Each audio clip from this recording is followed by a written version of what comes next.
Hi, I'm back. I'll be reading some more from The Deep End of the Ocean, Chapter 20. Beth left the prince strung on the line with clips, even from the open door of a dark room, a distance of no more than 4 feet. Many of them look like copies or a sequence in which the shutter had opened and closed, opened and closed, open and close on the same subject in the same position, but when you came closer you could see that each of the angles was stubbornly different, each a discrete variation of the boy's fair face with its sharp chin and raccoon's mask of life freckles beneath the eyes.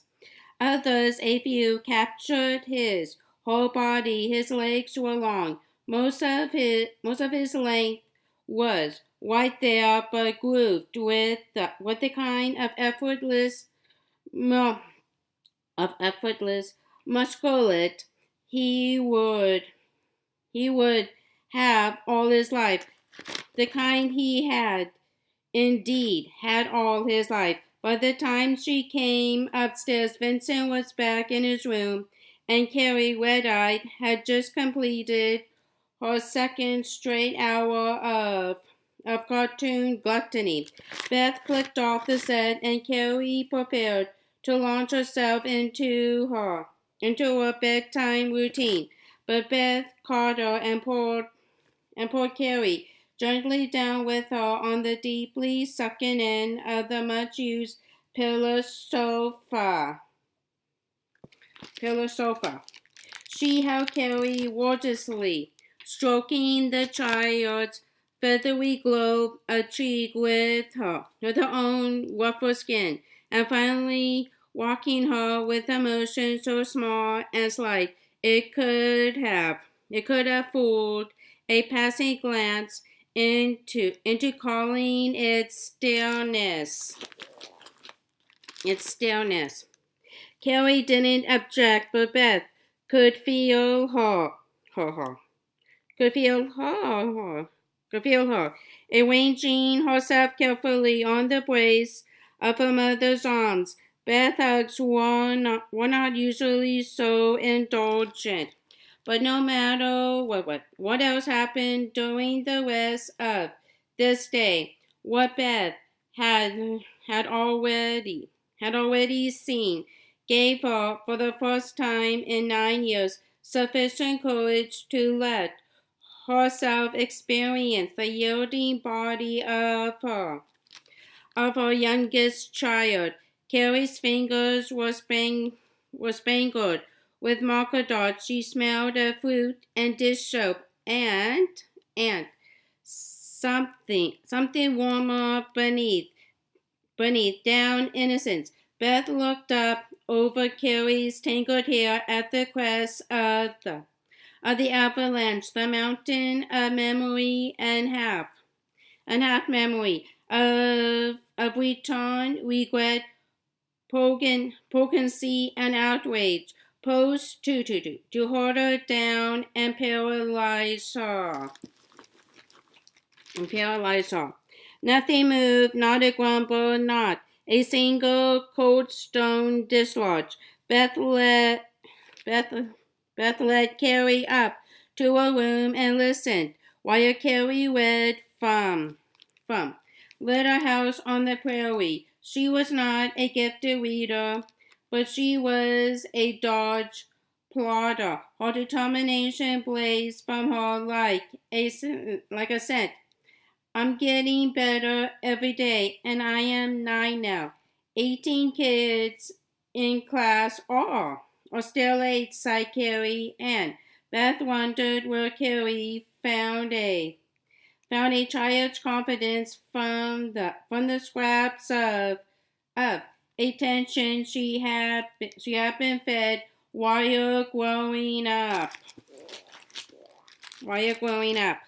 Night night, Beth told Carrie, switching off the overhead light. You are not You're not sick anymore, are you, Mommy? Carrie asked. No, I'm Peachy Keen Peachy, Beth said. She passed by Vincent's door and tapped it. Night, she called. Thanks for watching, Carrie. There was no answer but a vague growl under the pulse of the music. It was classical now. Pullman, playing Mozart. Beth didn't try the door. She knew it would be locked. It would be locked. She glanced at the clock. It was after 9. Pat would be home in an hour. Ordinarily, Beth devoted this last hour of the day, the last interval before she could take refuge in a cold glass of water and 3 TRAZODONE with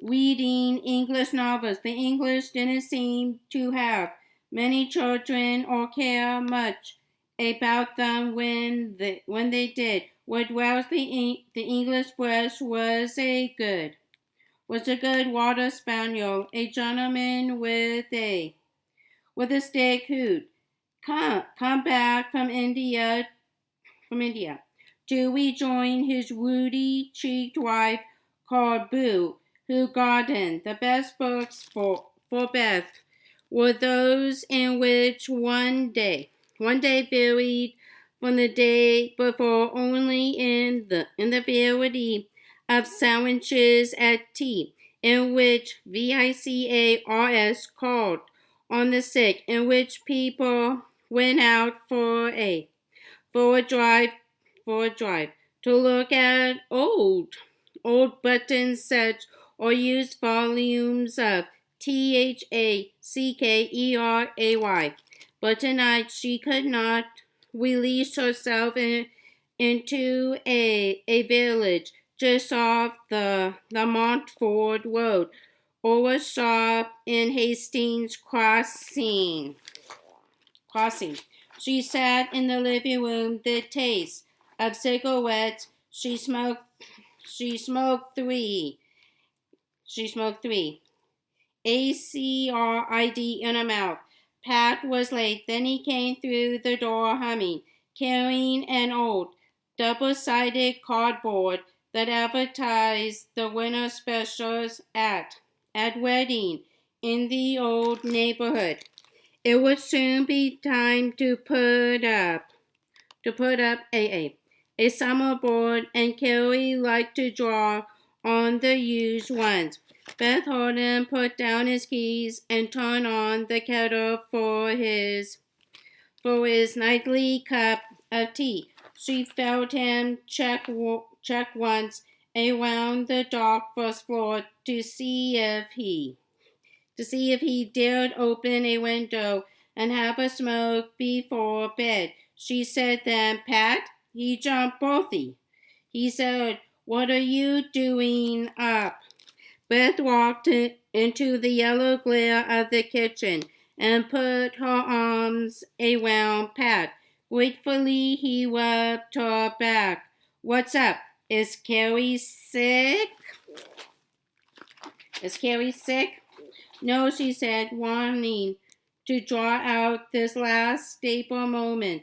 The last moment, a snow bridge she had built and packed hard, so that it felt almost like concrete.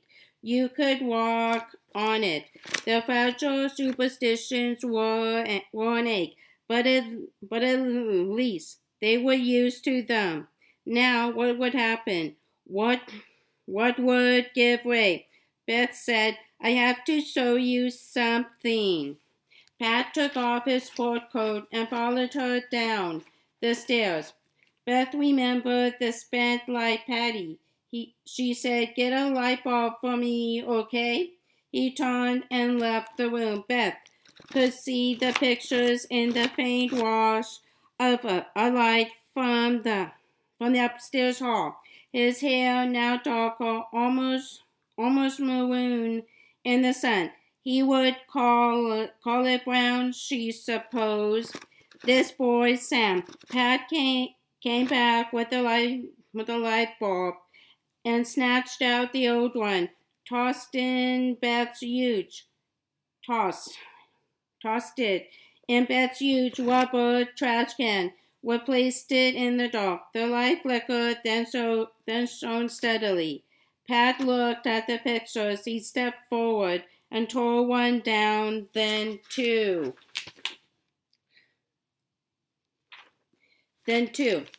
He said, Beth. She said, it is, isn't he? They sat down side by side on the bench. They ran along one wall. In Beth's stockroom, Pat put down another fistful of pictures. They moved into her office. Beth sat at the desk. Pat, on the overstuffed chair. Is this possible? He said. His voice strangled in a way that made Beth wonder if he should have a tranquilizer or a nitroglyn. She could almost feel the flutter of his toiling heart. He came to the door. Beth told Pat softly to mow lawns. I let him mow the lawn. He's coming back tomorrow because we ran out of gas for the mower. Tears filled Pat's eyes and streamed down his jaw, dripping onto the front of his shirt. In every other respect except the tears, he did not seem to be crying. His breath was measured even. Where does this boy live? 2 blocks, he said. 2 blocks, Pat cried. 2 blocks. Did they just move here, Pat? I don't know how long they have lived here, but Carrie knew him, and she's been in school at Sandburg 4 years. Did she? No, Pat, for God's sake. I would have never known unless, well, maybe I would have. But he looked just like the aging projection Morris made, and I shot in color so that we could see. His hair is so dark. It's possible, Pat, that it's just a kid who looks that way.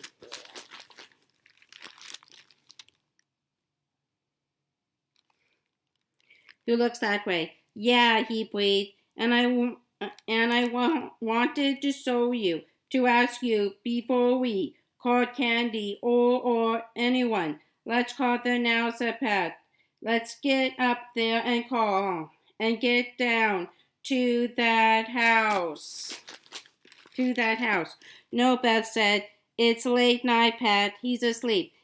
And we don't even know his last name. Christ, Beth. His last name. He yanked off his tie, fumbled at his short pocket for the place he once kept his cigarettes before the surgery, before he began hiding them from Beth. But what if they are doing things to him right now? He didn't look or talk like an abused kid, Pat. And if he is, Pat, it's been 9 years. Oh, Berthy, 2 blocks. When he saw you, did he? Nothing, Pat, nothing. He had no idea. Pat. He was 3, and he wouldn't know this house. No. Maybe he'd know me. Beth felt a sudden, powerful splash of rage rise. She wanted to slap Pat hard in the face, but she breathed in and out slowly, taking her time. Pat said, I gotta have a cigarette, Berthy. I'm sorry. He grabbed a sheaf of the photos. They sat on the porch with the lights off. The sweat from Pat's hands had already smudged the prints. 2 blocks, Pat said. 2 blocks. I never saw him. You are never around. And I never go anywhere walking, just school, the drugstore. There were probably 50 kids in this neighborhood. In this neighborhood, I have, I have, I have never seen in 4 years living here. Beth leaned against her husband. Be walk for me now, Patrick, she thought. I don't even want to see tomorrow because even if it is Ben, we might have to know things that could bury us. Look back, look back upon her 9 years of a quiet avalanche seemed almost peaceful, not like this clammy present fear. But she felt Pat's frigidity through his red shirt, felt the slender wraps of his damaged breaths as he smoked. Okay, Candy, she thought. Be my walk, Candy. I think we should call Bliss now, or Bender, or Jimmy. Not tonight, Pat. Beth. He told her with desperate urgency. What if he's not there tomorrow? What if whoever, and why would they still be here? What if they take him and get out of Dodge? They live here. They live here. They live here. They live here? He's not going anywhere, Pat. Like he told Carrie he's since 6, and then pressed with a lust to touch him, to praise his body for planting the seed in her that became Ben, for not dying yet. Beth took the prince from Pat's hands and kissed him, releasing her tongue deep into his mouth. He responded weakly, softly cupping one of her breasts, exploding the nipple with hands that barely seemed robust enough to grasp. Beth pulled her shirt over her head and tossed it onto the porch. She unbuckled Pat's belt and lay back, wriggling out of her tattered jeans, centering him over her, drawing him inside her. She walked to start him. Please, Pat, she whispered. It won't hurt anything. And finally Pat took her hold and whipped her arms and plunged into her heart on the hard step, hurting her, making her feel sore and open anew. In a minute, he said, shouldn't we get... I'm not going to get pregnant, Pat, she said. Forget that. Just go ahead. Go ahead, go ahead. Pat buried his tear-wet face against her breast and finished in a shudder that came up his throat like a groan. Just then they heard a voice, a neighbor calling in his car. They lay still in the dark, cold as sculpture, as Beth felt Pat subside and shrink within her, and her own muscles contract and relax. I'm going to call Dad, Pat said, when they heard the neighbor's door snap shut. Don't tell him. Not until we know. I won't. I don't want to work tomorrow. Right. Pat got up and arranged his clothing, using his thumbs to straighten his shirt collar as if he were headed for the bank or for work. He buckled his belt carefully and put the change that had scattered on the porch back in his pockets. Later, he picked up the prints and held them to his chest. I'm going in, he said. Beth didn't answer. She drew on her chains, retrieved her sword, and lay cold with her hips on the mat. The pebbled summit under her pillared arms, and strained to see the street light beyond the street light at the corner. The one 2 blocks down. She pretended that she knew. She was looking at the right one.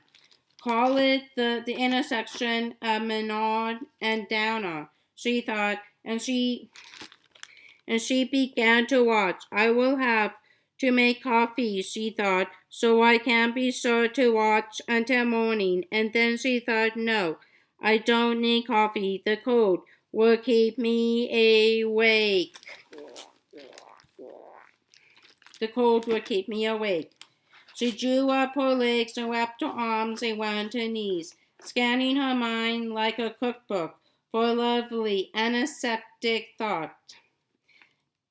Paint colors, tulip bulbs, low cholesterol chicken, TETRAZZINI, tables of contents, yes. She would index the book of Sister Kathleen, NOONAM, Professors Oils, for the exhibit catalog. Page 1, she thought, the bell at the Franciscan house in St. Francis. Page 2, the doors of the baptistry in Florence. Page 3, 3 angels above the door frame at a tea shop in the East Village in New York City. Beth stared at the orb of radiant light 2 blocks away. Okay, that's all for now. Bye-bye.